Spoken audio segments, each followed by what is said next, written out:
All right, where are we? End of the second year of the war. You can see the trace line if I can find my tweezers. There they are. Got a tracing along here, a little avoidance at Ghent, gap here. This is the main French line, but out of Bavaria, we've got additional territory here.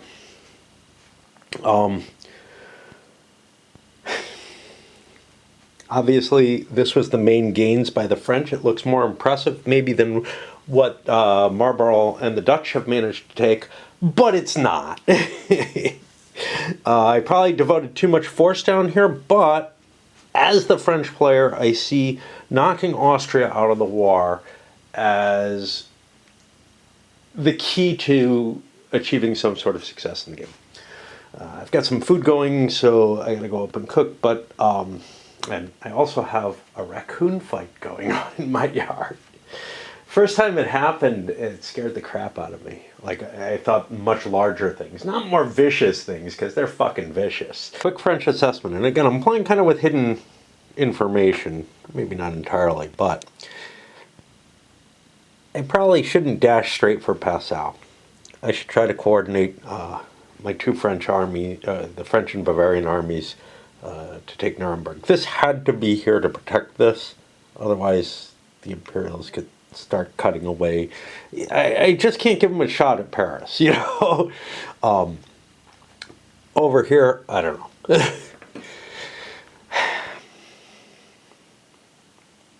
Maybe I can intercept at a river line or something and get an advantage.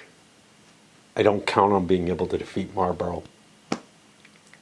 Probably shouldn't have put Villar there, but he's my best shot. Well, this may change things. I only got an activation from him, not from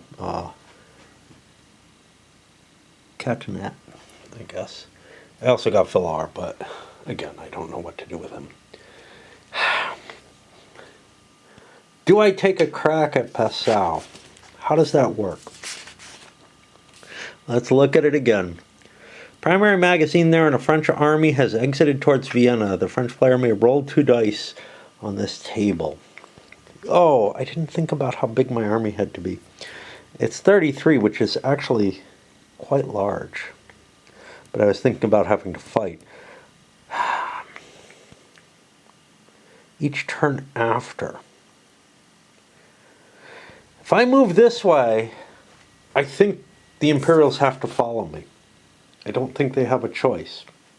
Okay, so on the Allied turn, Marlborough lays siege to Tournai there. That got sieged. Cohern is laying siege to Charleroi. Over here, yeah, Badendorf is heading his way over.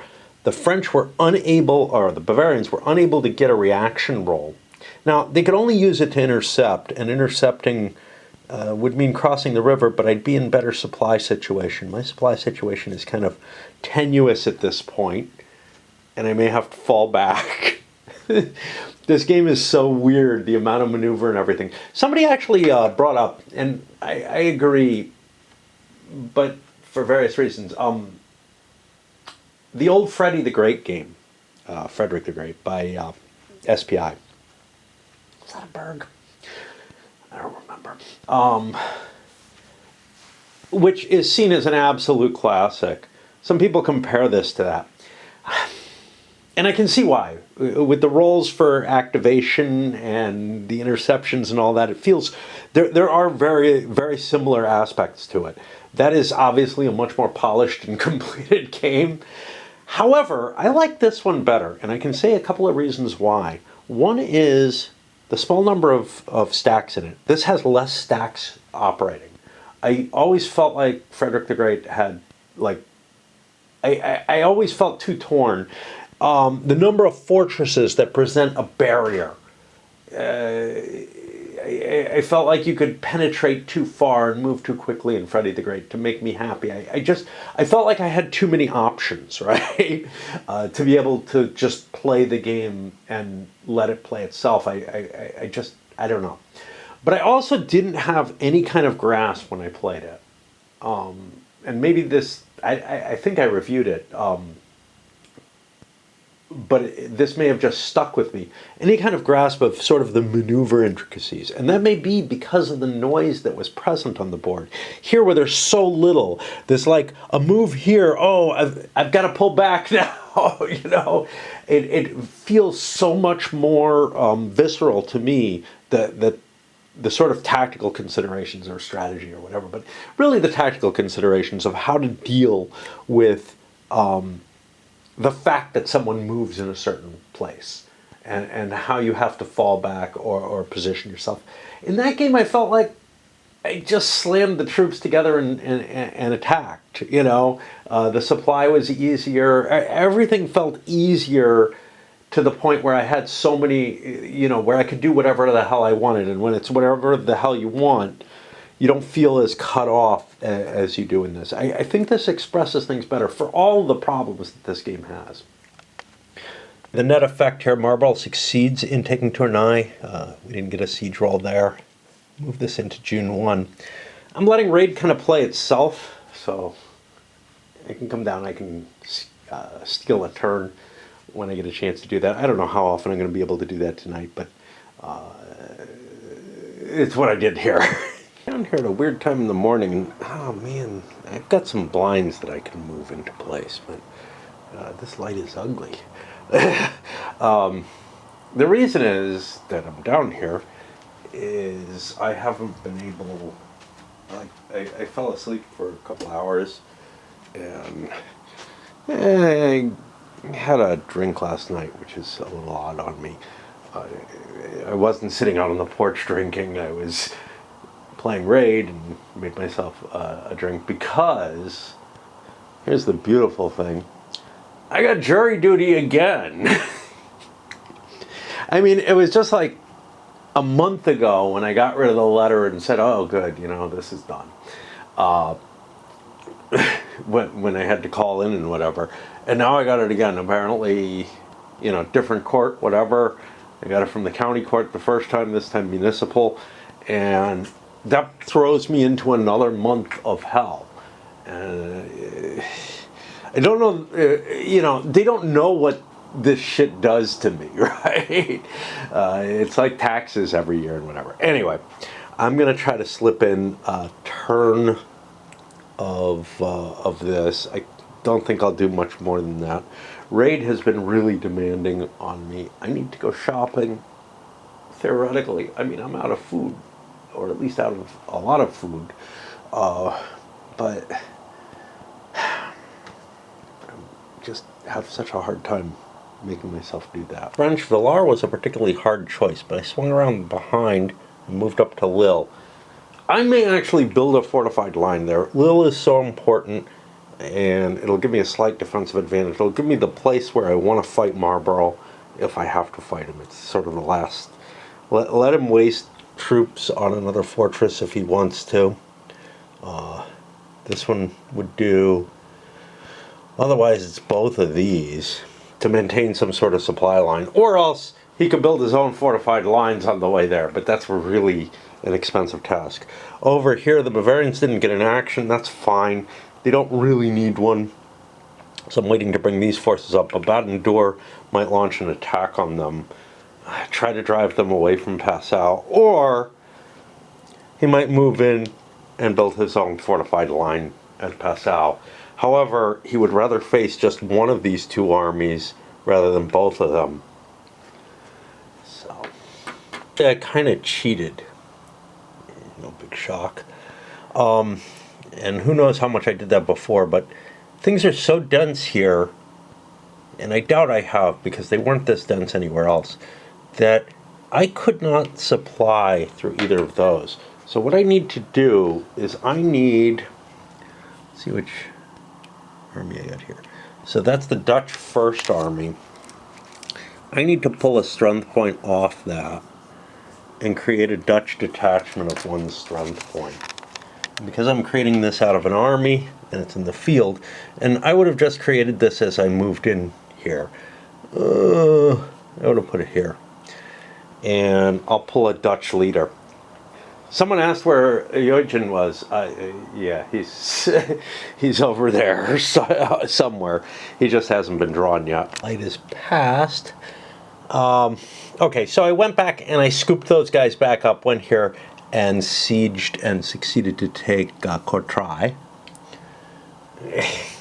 Gotta work our way through.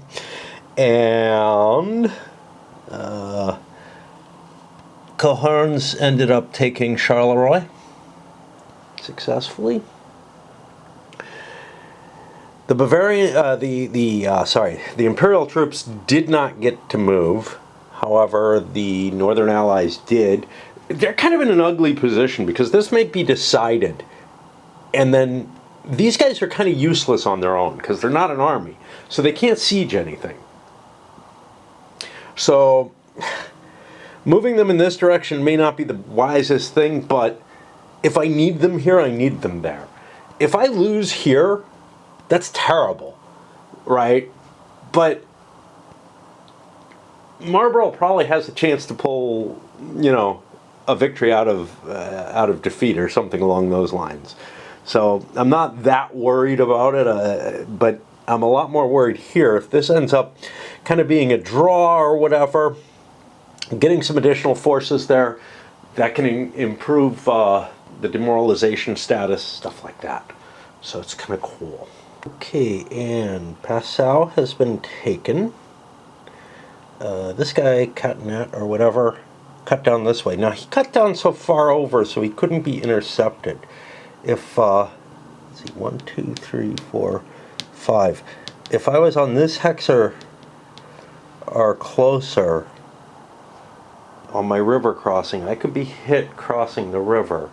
Then I'd be forced, then I'd be at a quarter strength or whatever if I didn't withdraw. So, and he'd be right there harassing me, which means any crossing would be difficult, even across the bridge or whatever. So I decided to cross there. And Villar built a fortified line there. Side. Marlborough advanced again, did a siege result. Over here, big place, I ended up getting a defender loses 1 honors of war. So I've got a numeric marker there, not one from this game. Just because if I put it at the bottom of the stack and it's one of these, I don't know, that may have another meaning. They have so many different meanings to where this thing might be, and I just feel like I need different kinds of markers. So I put a 4 in there because one of the defenders is dead now, but I chose not to grant the honors of war. I don't want to give those extra troops to Villar. My chance of a success at a siege, especially, now I got another +1. I'm at +2, +3 on the table, which means I'm in pretty good shape. However, time is kind of running out, and I would like to actually capture Lille at this point. Over here, Baden-Tour didn't get an action. Now, even if he had, I felt a little handcuffed here because it's possible if I cross the river, both of these could come and intercept me. And I could be facing, a combined army, which is exactly what I don't want to do. However, as long as I'm close by Passau, I don't think that the Bavarians and French can really dare launch the attack into Austria, which means that that I have a little, just by having my presence there, I prevent them from using Passau for anything. Bringing these extra allies down, reinforce whatever. And it's kind of interesting because if the French cross, well, 1, 2, 3, 4, 5, the French can cross down here and can kind of skirt around. If both of these armies are active, I don't dare intercept because then they can combine again. I mean, yes, I can withdraw or whatever, but what I really want to do is be able to catch a single army on its own. One, I lied, and I'm like playing another turn even, so that's 3 turns in a row when I thought I'd only play 1, but they go so fast. But I ran up to get another pipe, and on the way I was thinking, geez, the Freddy the Great question. why is it that I really didn't like Freddy the Great as much? Some of it has to do with just the situation. I don't like the mechanisms on it as they work in that game. I don't know why, but I think the biggest thing that bothered me about it was, because it is a fairly simple system like this, was the lack of a campaign game.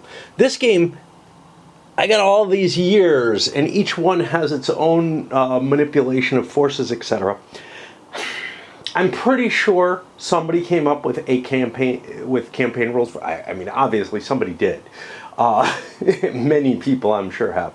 But I think probably in a moves issue or something, they came up with rules for it. Unfortunately, I have the Avalon Hill version of Freddy the Great. I would have thought that they would have gotten the campaign rules with it, but they didn't. And so I've got like basically what came in the original magazine version of the game, without any kind of expansions or anything for it. But somewhere between either SPI or Avalon Hill, somebody must have put out campaign rules for it, which would have made the game a lot more pleasant for me. I mean, I just wasn't that excited by it. You know, I picked it up, I think, after I picked up War and Peace. And I'm like, well, okay. This, I didn't know about, you know, the maneuver system and everything in it kind of didn't really gel with me, although I feel comfort with it here. But it just, on top of that, it didn't even have a campaign game. It was like, oh, okay, I can play a few months, you know, like one of these little yearly things, and nothing's happening in, you know, some scenarios basically, or maybe one fight happens or a couple of fights happen, and that's it, and it kind of determines the whole scenario. It just felt so lame in that circumstance.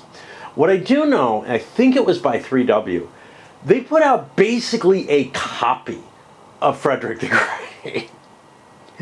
And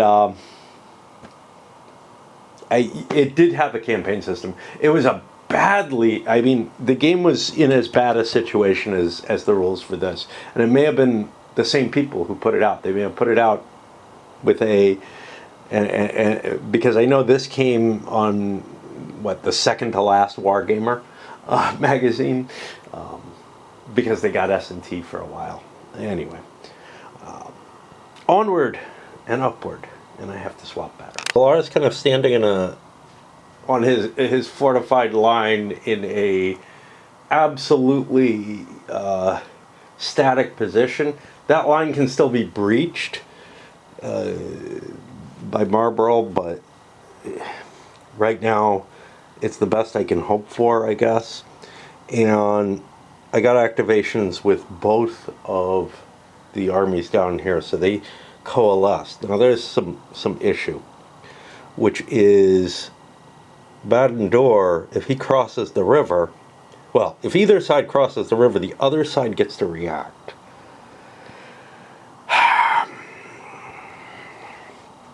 And there's no real advantage to a bridge. It just makes it cheaper to cross. You still fight at quarter strength. So you do not want to fight at quarter strength against something anywhere near your size.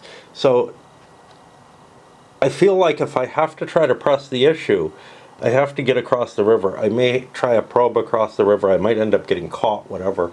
Could be an exciting series of events over there. You know, I may pull out Freddy the Great. I don't know. I know I've played it on video, but I may pull it out and give it a whirl again to see if having played this makes me like it more. I mean, I've played this before, and I've grown, and Freddy the Great has grown on me a little bit, but it still feels painful to me to play in a way that this just doesn't. And it may be all these fortresses and everything change the nature of play. Or I may just have approached it at such an early age that the sort of intricacies of the of the maneuver that this game shows me when I was much more mature as a gamer. Because I probably got this around when I was around 25, maybe a little older.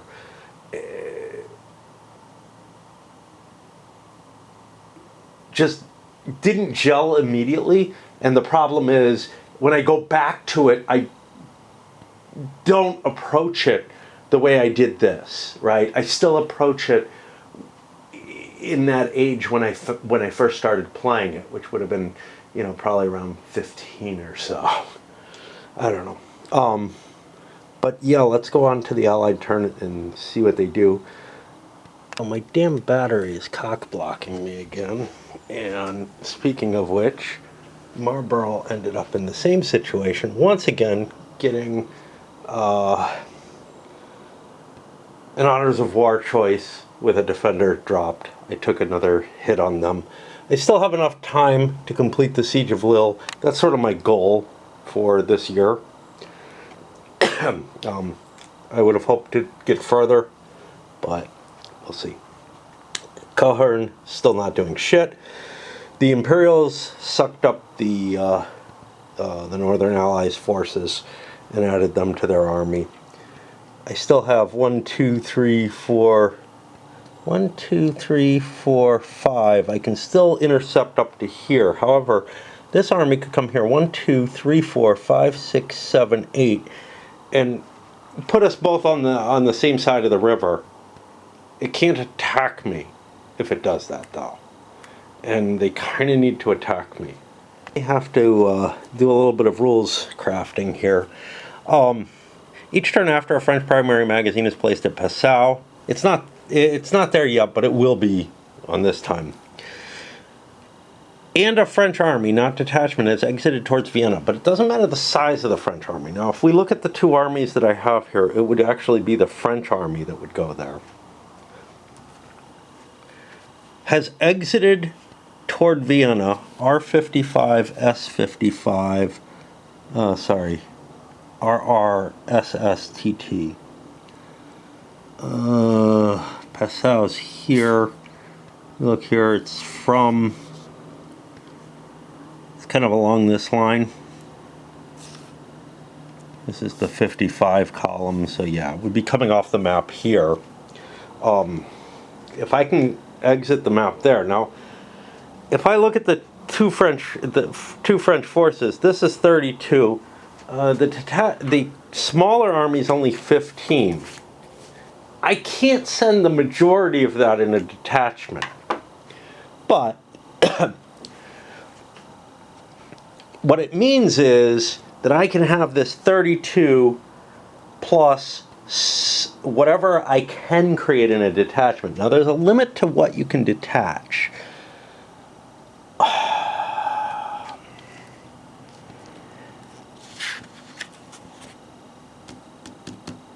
Army strength. The armies and detachments. Somewhere they give you a limit of breaking off forces for when you create a detachment.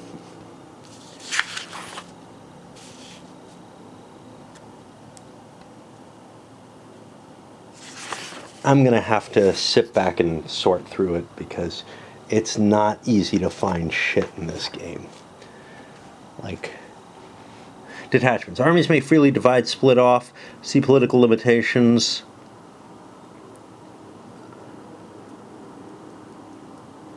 Yeah, that doesn't tell me. Maybe Section 8 does. No. Yeah, somewhere there was a limitation to how much you're allowed to pull out of an army at once, but it may be limited. It may be based on the size. It may be based on the nationalities rather than across the board. So, like, if I could create a detachment, I'm pretty okay. What I know I can't do is I can't make the detachment bigger than the army it comes from. So, like, I can't detach 10 of this and send an army of 5 over there. But it may also be something like 20% of the army can be detached and no more than that, which would mean, I could only really add 3 to this, and that becomes kind of iffy because I don't know how big that Austrian army is, right? However, all I have to do is keep them from taking Passau. Well, I have to keep them from besieging it, actually, because that would... Well, okay, that's where I was going to do some crafting here. Because if the French magazine is lost or moved while the French are off board, half their force is lost and the rest are demoralized, they can return voluntarily, being replaced at Passau at the end of their move. Now, it doesn't make sense to me that if I were to siege Passau, that wouldn't have an impact on this. But maybe it's good enough. Maybe the idea is, look, if I can own Passau, have a magazine there, then I can get supplies some other way. But it feels like that bridge and everything is all very vital to this whole thing. So I'm going to kind of just rule that an unbesieged Passau magazine is what's necessary. It's not what's written down. What's written down just doesn't feel right to me. It's right on the rule that actually said it. A detachment may not exceed 15 strength points. An army cannot separate a detachment of more than half its current strength. Now, I could add more strength from the Bavarian army, but that doesn't make a lot of sense. I'm allowed to wait until after I make an activation roll, which makes sense because I won't want to detach if I can do it any other way. So yeah, it's a little worse than I thought. I can put Army 4's magazine there. I feel like, again, I have to add some rules here. It should be the magazine for the army that's leaving the map. So Army 3's magazine, I've got to reshuffle into place over there instead. I should have thought of this ahead of time, but we'll see. Succeeded in activating, we crossed the river. Baden-Dur got an interception and gets there. And now we have the... Can I break the river line rule, right? No, you can't break a major army's river line. So I either am fighting him at, what, a quarter my strength? Or I'm withdrawing. So I'll spend 2 more movement points to withdraw. So that cost... So he just moved 5. And I get him here. Maybe I've used up some of his movement, though. So he moved... I can't take the wagon with me. Those don't move. He moved 1, 2, 3, 4. I'm willing to fight him if he wants to intercept me here. 5, 6, 7, 8. I'm going to try to cross the river up here, but, you know, he can reposition himself so he can intercept in either direction. However, you know, there really weren't a lot of options. I could have headed down this way, but there's no... I can't get through this. That's impassable terrain key. It was just about as shitty a turn as the Allies could get. Nobody got a movement roll. Cohorn's stuck, the Austrians are stuck, and Marlborough absolutely failed with his... he actually rolled a natural 2, I think. He was at like +4. That puts him up to a 6. Doesn't do anything. I don't think a natural 2 means anything in this one. There are some places where a natural 1 meant something, the coup de main, but I don't think the natural 2 on the siege table means an automatic loss. It's not that big a deal either way. If I can find the siege rules.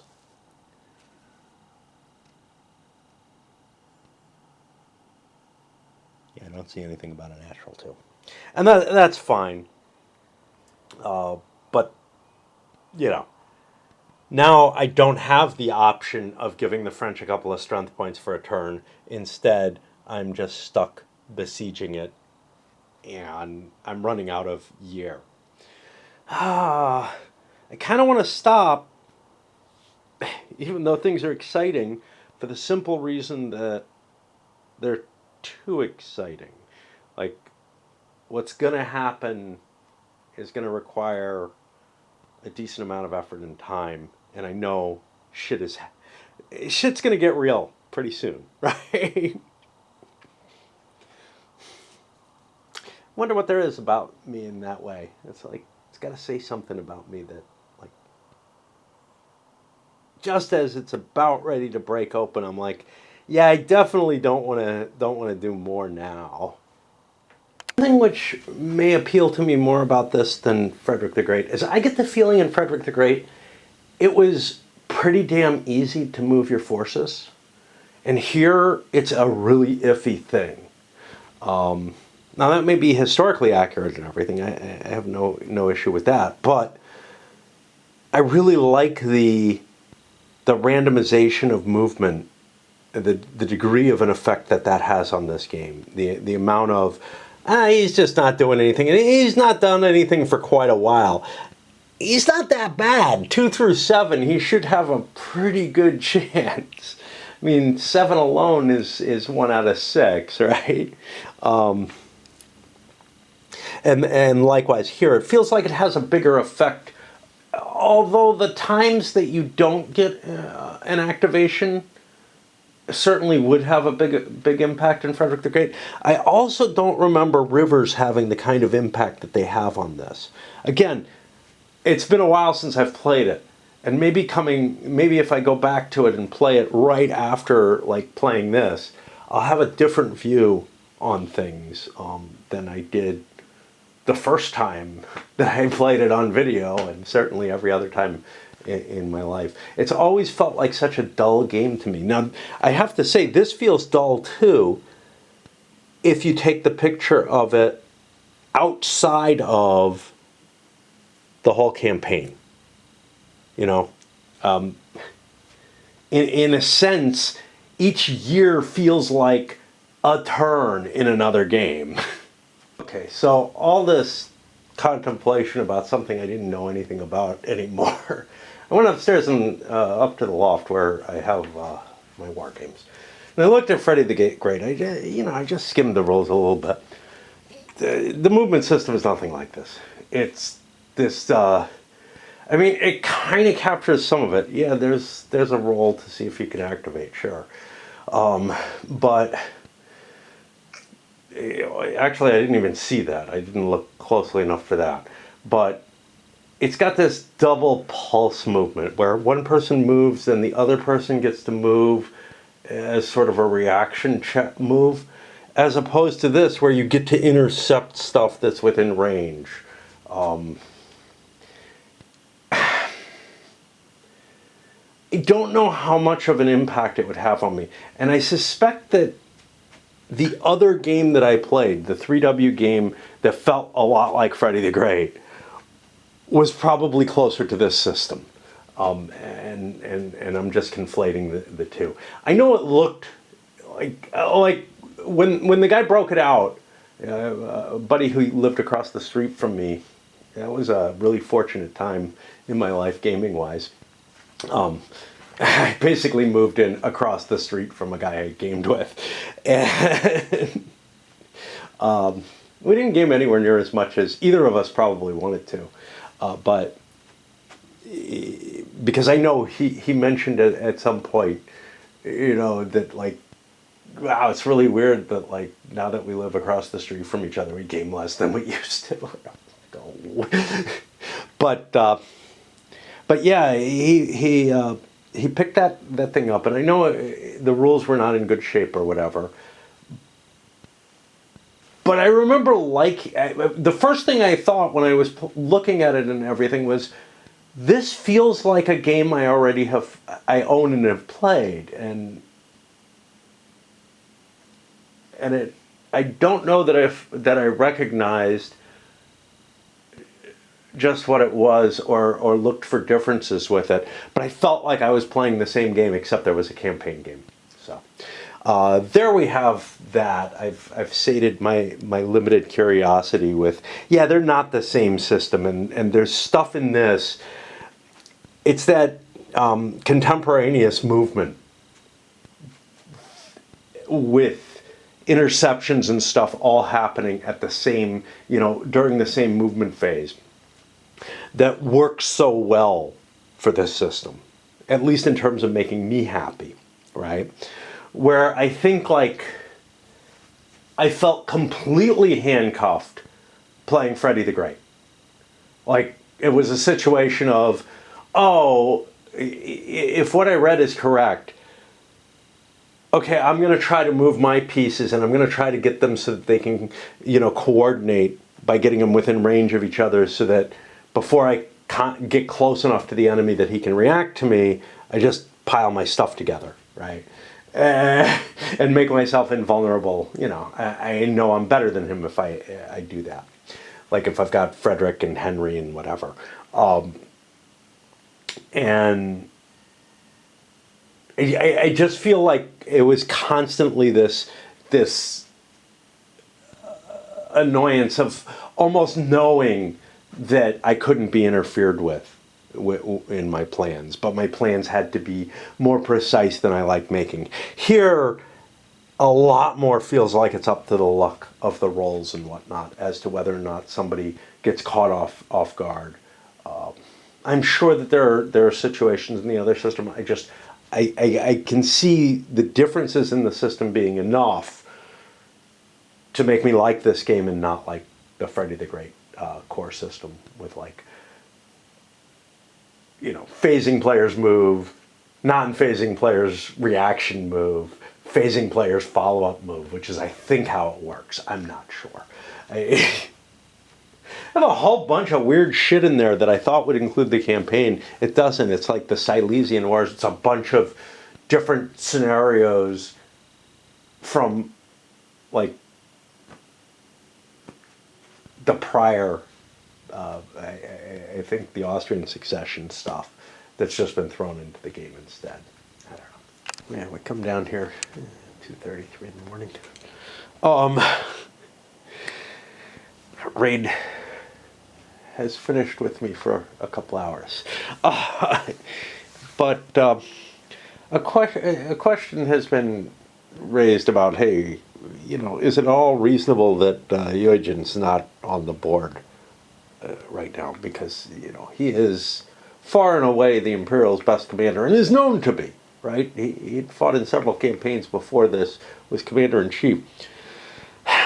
In 1702, he starts out in Italy. And in a game in which I don't know if it's reasonable that he's not pre-programmed to show up at a certain time. You could certainly fudge that in if it bothers you enough. But in a game in which you're only covering this slice of what's a European-wide war, he could still be operating in Italy, conceivably. Or he could be operating over against the Ottomans, as he did previously as well. So, there are excuses for why he's not on the board, right? The threat to Austria is pretty damning at this point, though. So it would be pretty hard not to say he would be recalled from wherever the hell he was if this is what was going on. Anyway, let's push on with some more turns. Not sure what to do. The French managed to push over here, capture the supply depot. It's just gone. That's not a big deal, I think. We're at 41 strength points and good. We don't have to check for supplies unless we move. We would lose a strength point if we move. But I think this is as good as it gets. I think we fight our battle. We're not going to be able to, we weren't able to intercept up here. Here we could have perhaps prevented the supply wagon from being taken. And we could have intercepted and then withdrawn, right? Which might have been wise, but let's just fight. Okay, so with no special modifiers, both have +1 leaders, etc.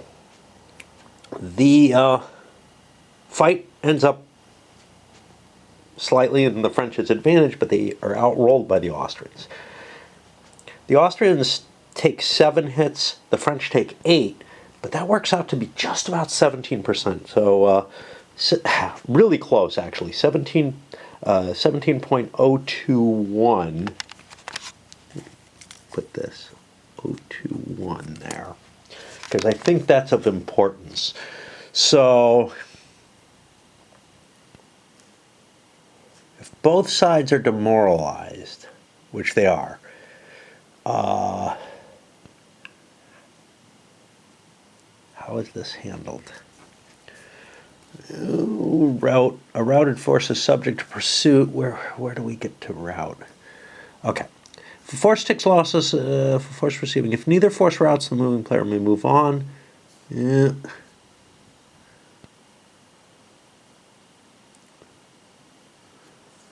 See, I seem to remember only one side is routed, which makes sense for the pursuit and whatnot. But honestly, think about something like the old Victory games, American Civil War, or the game that's based on it.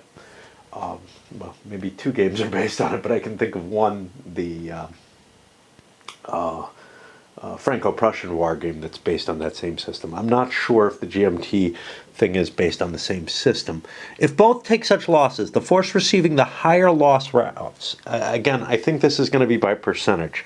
So we wrote the 1 down. Let's take a look at this other one. 7 divided by 41 is 1707. Okay, so the Austrians actually are the ones that rout. Barely. Now, I agree that they're the ones that are defeated. I'm a little iffy about whether or not they should be the ones that both sides shouldn't sort of be routed from the interaction, which would require both armies to kind of recover from the battle. Given the nature of armies of this time, I think something that did that would actually make more sense. So now I have a 1 in 6 chance of avoiding that route. Well, first we have leader loss checks. Bavarians blue. Okay, the Bavarian elector is knocked out of the combat. Could be dead. We don't have any way of knowing, right? No one is permanently removed from the game except by special rules. But if he never shows up again, we find out that maybe he died in that battle. And for the Austrians, yeah, they're still there. So the Austrians have a chance of recovering from the rout immediately. They do not, which means that there's a pursuit round. We're at 39 at +1. So we do 20% of 39, which should be 7.8. What did I say? 39 times 0.2. Yeah, 7.8. That's going to be another 8 losses. That doesn't get added on for the route value. We take another leader loss check. No. And now he's got to retreat. I don't know where. Up to full allowance away, I guess. I'm going to want to head towards this. The fight was here. 1, 2, 3, 4, 5, 6. I'll take a 6 movement hit. This may be enough. Now I know how big their force is for me to split up the forces, to send a small force forward. The 4th already has its here. Now that is the Bavarians, right? That is unfortunately my larger force. Because the Austrian force is still relatively large, it's 26 strength points. I don't feel like I could leave 15 behind to prevent this from being sieged. So I take the losses on that Army 3. Unfortunately, what that means is I have to juggle some things to get the right depot in place, because only the Bavarian depot is in the right place. I could have done this to begin with, but I wanted to protect this and ended up screwing up. So that's my positioning there, and we got like 26 strength points left with the Imperials. We got 7 in the force that I'm going to send into Austria. The other 32 are going to hold back and try to defend Passau. That may make it so that it's, you know, I'm waiting an extra turn and everything. That takes a turn away from my rolls on Austria. I got a new leader there, this Dalberg, who has combat capability, but not particularly initiative capable. And I'll have to roll him separately, which is unfortunate. Now, over here for the Austrians, we check that leader. He gets yet another chance to get sacked. He is immediately removed at this point. It's sad that they're not like just so disgraced that they're out of the game. That means I'll be picking a random leader there. Oh, I forgot something. Oh,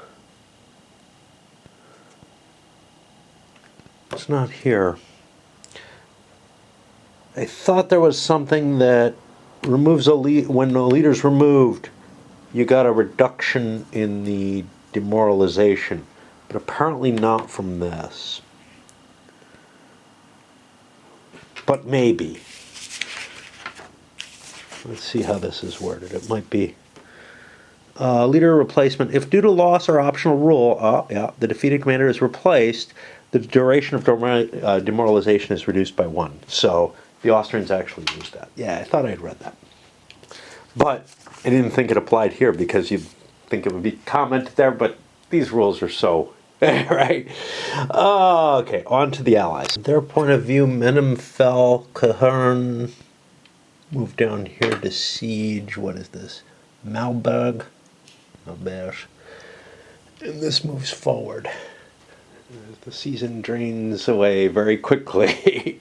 Don't do a hell of a lot, but you know, here they actually, you might have thought they were in trouble, but actually at the end of the turn they're not. They're at a strength of 39, which puts them just under the supply considerations that were necessary. Now, what could you say? So what's the situation if one army's in supply and the other's not? I don't know if that's really covered, but I would say that they would be able to get some supplies right through the depot of at least one of the two armies. Just fudging around with stuff. Anyway, French Villars is holding his ground because he made his decision to stand at Lille. And on the Allied side of the August 2nd turn, Marlborough does not advance. Cahern successfully takes Marlborough. And Hesse Castle, our new great commander, is off trying to threaten Passau. Don't know.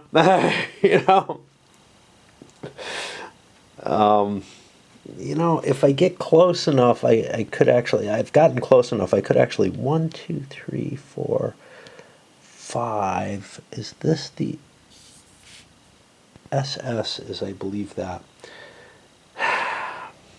So if I come down here, 1, 2, 3, 4, I would only have 4 to come back. I don't feel like I can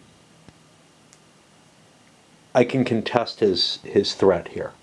I just don't feel like I can, because if I with all my force, if I do, but if I do it just with the 4th Army under Dalberg, that may not be so bad. So let's go for that. That's now this is kind of odd. I kept, okay. I had the wrong consideration of who's where. The Bavarian army is my mobile force that's going to try to defend Passau. That's the one with the lousy leader. Katna is still in charge of the 3rd army, which is the one that's going to go after Austria. Okay, let's check then. He's got a 6. A 9 is not going to do it, so he doesn't get to intercept. I could have made multiple hexes of interception, conceivably. It gets us to September 1. It's getting close, isn't it? With the activations we want it. We got Katna here in Austria, threatening Vienna, and Dahlberg standing outside Passau. I believe it's 8 movement points to build a fortified line, so I can't... No, a fortified line's only 7, so I can build myself a fortified line there. Ordering was somewhat important, because if I moved Dahlberg first, Katnat could then come down, and we could actually continue to destroy the Imperial Army. That may not be as important as rolling on this table, but I didn't want to give him that opportunity. Okay, on to the Allied turn. Marlborough moves in on Villar, Cahern, another siege here, Hesse Castle. Might as well just be resting. His aggressive move is not reciprocated. Now, Marlborough wants to try to force the line here. The way to do that is we compare the leadership values. They're the same, command value, whatever, at +2 each. The average of these. Villar will catch me on a 4 through 11. That means. Okay, so I cannot pierce the line. I think that's the way it works. Okay. That means the French are going to have a -1, and they also have the additional strength point of the line. And we'll set that up and fight it. Once again, a closer fight than I thought it would be. French are at 50 strength points. The Allied forces are at 51. The command ratings, they're both at +2. It means the French are at a +1 because of the fortified line. I had assumed Marlborough had a big advantage here. He doesn't. Those forces are fairly evenly matched. And the French win big. All right, we're going to have to report back what the results of that are, but Marlborough's in trouble, and he might get sacked. Mark down the 8 captured before. There's 9 more captured here, so it's total losses of 22. That's a 3-turn demoralization on them. Marlborough and the combined have a +2. They have a chance at preventing the demoralization. Wouldn't have had the pursuit if that was the case. Okay, that didn't happen. So now Marlborough has to retreat with his force, and we get to check to see if each of these guys is knocked off. I'll use the blue die for Marlborough. It's pretty likely. So Marlborough will be removed at the end of the player's next movement phase, and whoever, Schlollenberg or whatever, at the end of the movement phase after next. So we have a removal here, and a removal 2 here. I'll erase the 2 next time. I don't know what the hell I did. I must have bumped this sucker. That should have been determined. It will certainly last until at least September 2. Let's re-roll.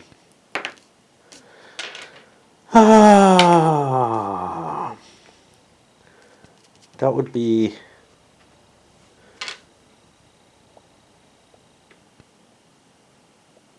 That would be the last turn of the campaign season, so winter would start here.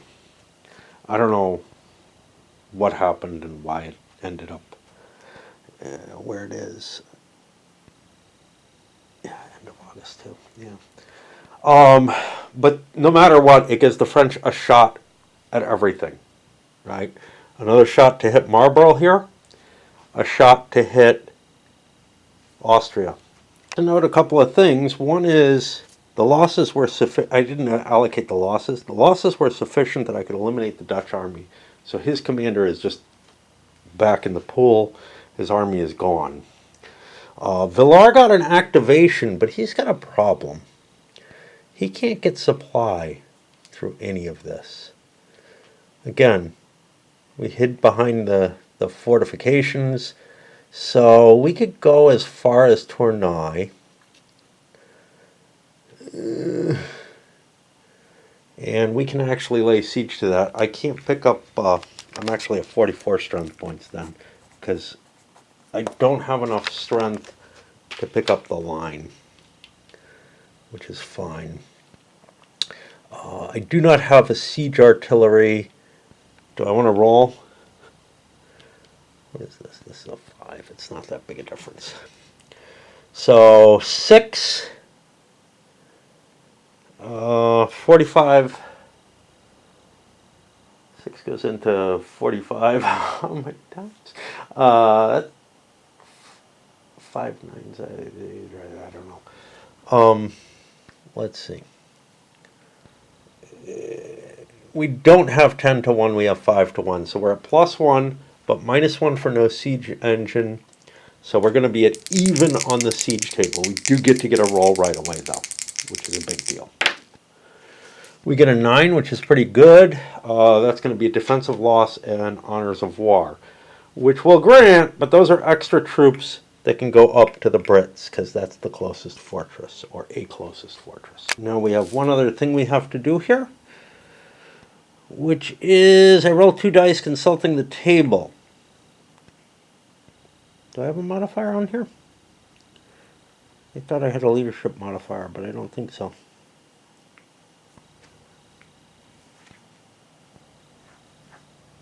Okay, so... Oh, I wanted to send a bigger army. Only a 2 or a 3 will hit. Shit. Yep. Alright. I mean, I couldn't afford to send much more. Alright, we'll take our crack. We do not get it. And, yeah. Yeah, I was looking at, I got a pretty good chance. And that was for when there was just an army back here, and the Imperial troops were not close. So, the French may be entering winter quarters, but I may take my chances at rolling this. That's not a very big force. It can take, 30-40% losses for another roll. All right. On to the Allies. All right, so Hesse-Kassel doesn't do anything. I didn't roll for this yet. Marlborough pulled back. At the end of his movement, though, he gets replaced by another leader, Webb, who, is not a god. Marlborough is fairly well matched against Villars. That's the interesting thing here. And that reduced, he lost 1 point of demoralization for the turn and 1 point for the leader replacement. Han managed to successfully siege La Quesnoy. That puts us to the first winter turn. And now the questions arise. The French are going to go into winter quarters with their first army here, having retaken Tournai. I don't want to keep pressing things. Now I have 38 strength points. I'm allowed, I think it's double.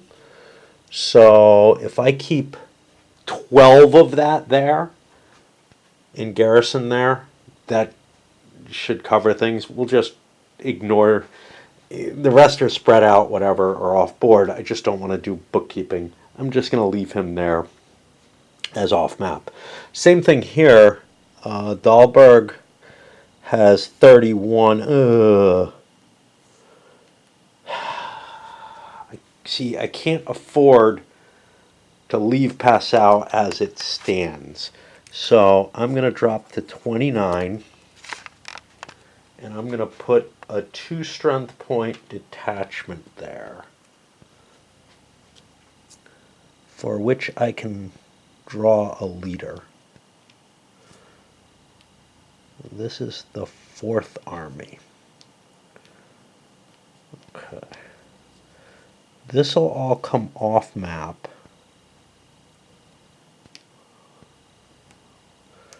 3rd Army Depot has to stay on map. But this first detachment will have 2 strength points. And I get the bonus of being able to draw a French leader for this. Which is really a cool time to do it, because I wouldn't allow myself to do this just to get a chance at doing it, but I get the Burg, who will help me, he gives me another army I can command. As it stands, he's better than Dahlberg, so I'll probably throw him out and put this new commander that I've made as a garrison commander in place. You could do this all over the place, generate all kind of little detachments and everything, and in order to shuffle through your leaders. Maybe that's the best way to go. Maybe that's the way that you can argue that like it's okay that usually Yojin doesn't show up in the game to begin with. I'm not happy with that. But I'm going to have to swap batteries, but then we have to take into account this army. First thing is, it's not respecting winter. Where did I have my winter penalties? They weren't near the winter rules for some reason. They're somewhere else, and damned if I can remember, where they are.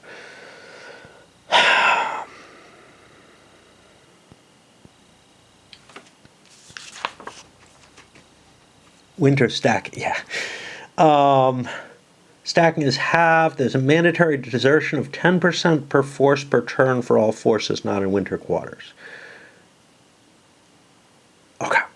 I thought it was 10% per die roll. That's the force march. Okay, so I will be losing 10% of Army 3. That drops it to a 7. But, and it's got to be rounded up, that gives me another shot at a 2 or a 3 to take Vienna. No such luck.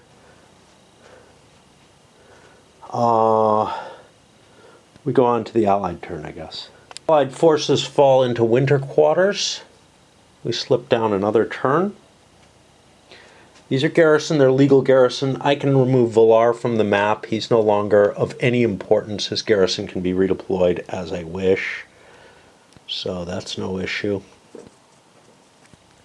And then we get rolls. We get attrition and rolls on this thing. So this goes down to 5 strength points. I guess this is the last turn I get to roll. So another 2 or a 3. And we win the game if we get this. I mean, we get a minor victory at least. No such luck. The next turn we'll be going into winter quarters as well with all of our forces. So these all withdraw. And then it's time to draw some new maps. Some fair changing of hand here. Passau becomes part of Bavaria, right? Or at least part of their territory. And over here we got a little Doingus sitting down and another one cutting across here. Here, if some of this is goofy, so like this Sambre River, that would probably be the real border. You probably wouldn't be exposing troops across here, but the way it works, this is closer, so it converts over, even though it's hard to believe. It does. Again, it doesn't make a lot of difference, but if it's not an occupied space, it allows you to put depots and stuff in it. So I've got a little bit of force projection across the river that I shouldn't maybe have. Okay. Exchange of prisoners. Wow. So we got 17 and 20. That means there's going to be a $3 change. No leaders were captured.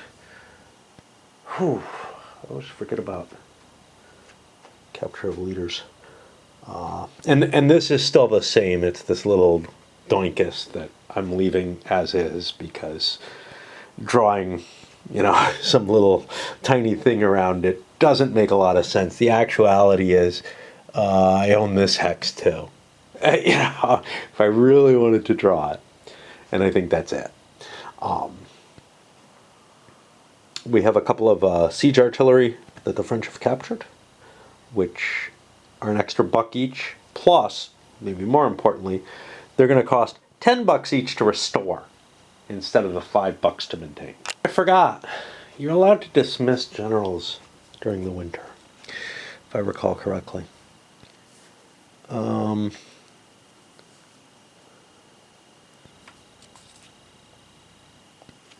Looking for where this is. Yeah, you can return any unwanted leaders and then you fill vacancies. So like Hesse Castle is not going to stay here. There may have been cases where I wouldn't want to dismiss, but this would give you added opportunities to add Yojin into the field, even if you only have one army on the field. Well, and plus you're going to have the Northern Allies who always come in with a leader. It would feel a little weird for him to be in command of them, but whatever. Yeah. With the French having 144 bucks, which feels a little wrong, like I didn't have the numbers calculated correctly before. They didn't gain anything, and they've got a $2 more income than they did last turn. Not too worried about it. And 94 remaining troops, plus a couple that are in strong fortified lines that I want to keep there. I want to keep a fortified line in Passau, I'm pretty sure of that. And I want one at Lille, because Lille is now threatened pretty heavily. We still have this nastiness here again, right? No need, we can bypass it. And in fact, the French can't supply into here. So unless so basically I can't set up in Ghent. It's completely cut off. Same factor as here. I can't supply troops from there. So it really doesn't help me too much that that's Allied controlled.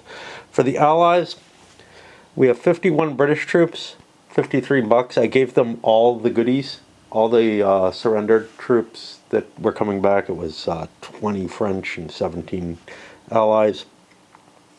The Dutch have only 22 troops left, but 100 bucks, so they can keep building more and more troops. And the Imperials have 44 bucks with 26 remaining troops. And now I do my distributions of those. The Allies have a painful thing because they have to rebuild those siege engines in addition to whatever else. Slightly different strategy with the French. 90 up with Villar, Catinat, and a total of 160 to put in the field. Catinat has 30 down here as an auxiliary force to try to prevent this cut down towards Paris. I'm really frightened with what Cohernes has been able to do. And then an additional 40 here under de Bourg in Passau. I am ignoring this entire front over here. Okay. That could be bad. The Imperials can make their way to Paris as easily as anyone else, but I feel like the threat from Passau is enough. I could end up causing Austria to surrender if he positions his forces here before Paris can be reached. If I have a 40-point army there swinging in, the chances are better than not of me taking it. So he can't really afford to defend that. To provide any kind of offensive action there. I could try to scoop up these extra couple bucks here. I don't view that as that important. Totally fucked up. I have 160 bucks. Let me make sure. These numbers are based on that 160. That's wrong. I had 160 bucks. I got this completely wrong. When I saw that huge number, I was like, oh, I can deploy lots of power. 160 bucks and 94 troops. Now, I built 3 armies. I kept 1 siege engine.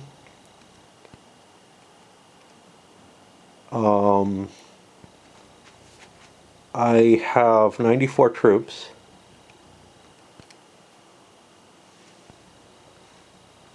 That should mean 46. I could only build 23 more troops. Plus 2 extra bucks that was sitting over there.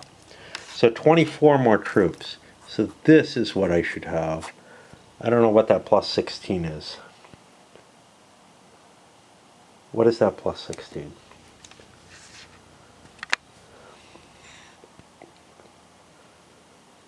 Fuck, I don't know. Son of a bitch. I fucked this completely up and I don't know what I'm doing.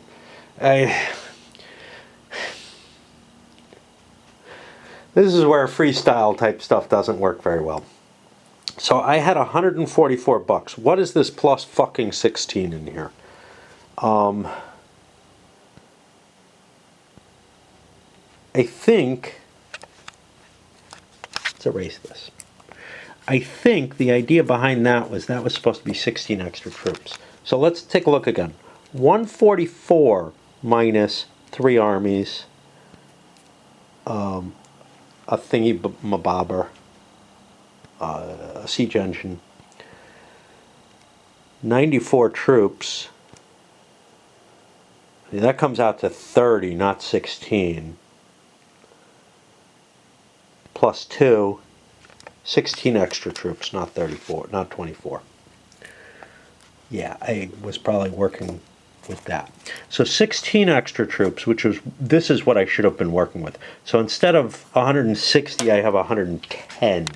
That changes the factor quite a bit. All right, so I have to reposition the forces that I want to have everywhere. So I'm like 50 troops less than I want to be. With a similar setup, 60 with Villar, 20 with his buddy over here. Doesn't feel sufficient anymore. The numbers I was looking at, I'm like, whoa, I got huge armies. It's just so easy to fuck up and get confused because there's not, like a formal tax sheet that you have to fill out, right? And then 30 over here, which should still be sufficient to put the hammer down, I think. We'll see. This is even more important. I was absolutely wrong. Passau's not all they get. They get a big chunk of all this. That means it's going to be very hard to prevent the French from advancing and getting at least some rolls on Austria. Absolute, but just possession of Regensburg. Oh, Regensburg's not a fortress. Fuck me.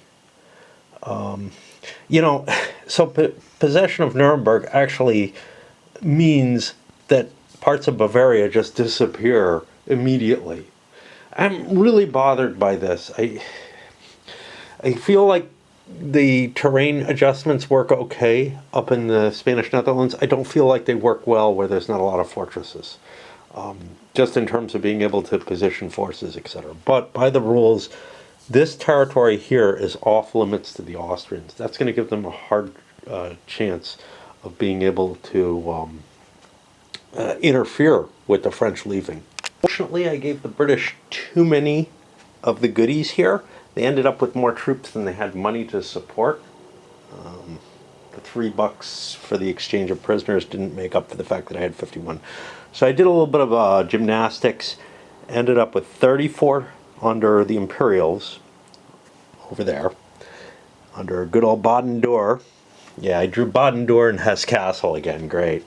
The Dutch ended up with 51. I'm leaving them under Cohorns. And then for the English, because I really want Marlborough again, I have put the remaining, I wasn't able to build any units, 48 under the Brits, and we'll see what we can draw. Great, we get a worse leader, Alhone, who is my starting guy. This does not look good for the alliance as a whole. It looks really piss poor, to tell you the truth, with iffy leaders. Now, I considered, rolled for and chose, and the roll didn't work, sending some force down here to try to make the breakthrough to Paris. But I did it on an odd even. It didn't happen. That would have had to be the British that went down there. I would have left Cohorns here to continue threatening Amiens and Paris from that direction. Because it's over if I can take Paris, right? I can end this misery. But, of course, the Dutch have issues with going beyond a certain point in France. And it's pretty iffy, but British force, say, under Marlborough here, this would have been wide open. It would have been, a real problem. I would have had to shift Villar down to cover the French approach, or the approach to Paris. All right, that is it. We're going to go back here. We go to 1705. We check to see what month we start in. 5. It's going to be June 1st that we start. And now we got to remind ourselves with that, and not bump it this time. Hey, I put that in as part of the randomness, right? The fact that it bumped later. But I think it's always going to only end up later by those kind of weird things. I'm really low on battery. I'm going to load this one up. There's a chance the game is over. There's a chance the game was over last turn. The threat here is quite high. The fact that the Allied forces are getting worse commanders than they had historically, whereas the French are holding on to Villars without a problem, and he actually won a major battle against Marlborough. That never happened. Yeah, it's looking pretty grim for the Allies.